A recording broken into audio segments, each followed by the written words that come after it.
মানে বান্দরের মতন ফাল পারে কে শালাই করে কি কিরে ভাই বান্দরের মতন ফাল পারতাছ কে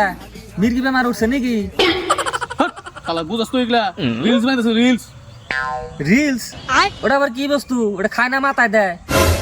শালা বুঝাস এগুলা রিলস বানাইলে ইনস্টাগ্রামে ভাইরাল হন যায় এমনি করে বাইরে কাম হবো না এগুলা বাদ দিয়ে তার চেয়ে ভালো একটা তোমার বুদ্ধি দেয় এগুলা করো শালা এটা রিলসই বানাম না কথা দেখে ওই শুন শুন শুন রাগ করিস না একটা ভালো কথা কমু ক কি কবি ক কথা হইলো কি সহজ বুদ্ধি একটা কসে কিরকম হাতের মধ্যে চুরি বিনলি কপালে একটু ফোড়া দিলে আর একটা ডোল নিয়ে ট্রেনের মধ্যে গেলেই না দুনিয়ার টাকা কামে পারো সেগুলা বানিয়ে লাভ আছে রে রিলস মিলস কি বানায় না বানায় পোলা বান শালা কাম ধরছি আর কোন শালা রিলসই বানাম না